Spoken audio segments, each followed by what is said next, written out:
গ্রাম থেকে আমার বড় বোন আমার জন্য কত কি পাঠিয়েছে।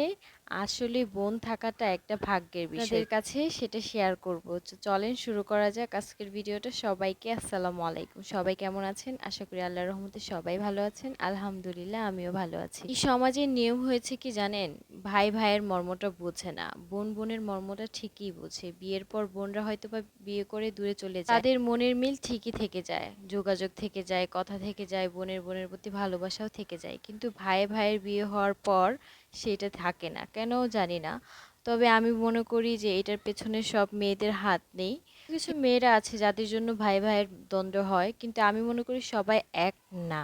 যাই হোক, আমার বড় বোন তো আমার মাকে দিয়ে আমার ঢাকাতে আমার জন্য অনেক কিছু পাঠিয়েছে। এটা আসলে বোনের প্রতি বোনের এক ভালোবাসা। আলহামদুলিল্লাহ, এমন বোন পেতে খুব ভাগ্য লাগে। শুধু এই জিনিস না, ও সব সময় আমাকে সাপোর্ট করে, সব বিষয়ে আমাকে সাপোর্ট করে।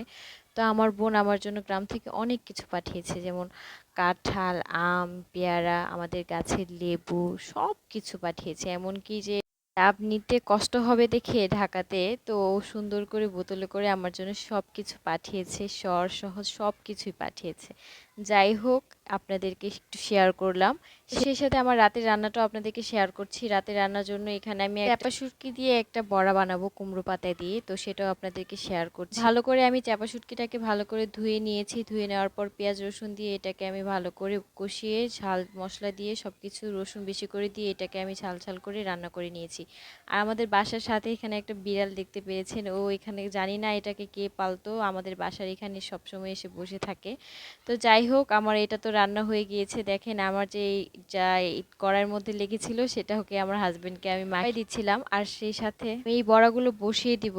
তো বড়াগুলো আমি কুমড়ো পাতাগুলো ভালো করে লবণ দিয়ে এগুলাকে চিপে নিয়েছি, এমনভাবে চিপবো যেন এই পাতাগুলো নাও ছিঁড়ে যায়, আর সেই সাথে খুব ভালোভাবে সফট হয়ে যায়। তো রেসিপিটা আমার মার থেকে শেখা। তো এই তো আমি ভালো করে এটাকে পেঁচিয়ে নিয়ে সব এক এক করে আপনাকে দেখাচ্ছি। ওইটা কিভাবে জানি খুলে যাচ্ছিল, ঠিক আছে, ওইটা না লাস্ট পর্যায়ে পাতাটাকে আমি লবণ দিয়ে ওইটা করা হয়নি, যার জন্য ওই পাতাটা খুলে যাচ্ছিল, আর বাকি সবগুলো সুন্দর মতো হয়ে যাচ্ছিল। তো এই তো, তো সব শেষে আমি এগুলো ভালো করে এক এক করে এটাকে মুড়িয়ে নিয়ে ভালো করে বড়াগুলো রেখে দিই। তারপর এগুলোকে একটু তেলের মধ্যে ভেজে নিই। বিশ্বাস করেন, এই বড়াটা দিয়ে আপনি এক প্লেট ভাত খেতে পারবেন। যারা একদম শুটকি লাভার, চ্যাপা শুটকি বলেন যাই বলেন, তারা কিন্তু এটাকে মানে খেলে মানে প্রেমে পড়ে যাবে। আর যারা এটা পছন্দ করেন না, কখনো ট্রাই করেননি, তারা অবশ্যই এটা একবার হলেও খাবেন।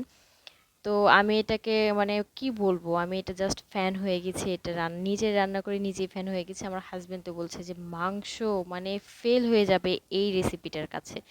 তো এই তো আমি এটা সবগুলো ভালো করে করে আমি এটা এক এক করে ডুবোতে ডুবোতে দেইনি, অল্প পরিমাণে তেলই দিয়েছি, দিয়ে এক এক করে ভেজে নিচ্ছিলাম। তারপরে ভাবলাম যে না, এখানে আমি দুটো করে তিনটে করে ভেজে নেওয়া যাবে।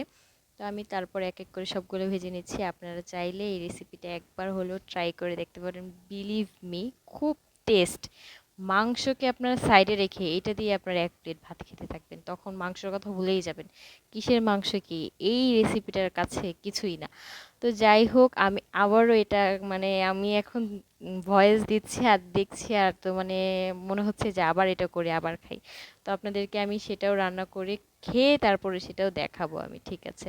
তো দেখতে থাকুন, ওটা দেখতে থাকুন, সাথেই থাকুন। সবগুলো ভাজা হয়ে গিয়েছে, এই পর্যায়ে আমি সবগুলো সুন্দর মতো উঠিয়ে নিচ্ছি।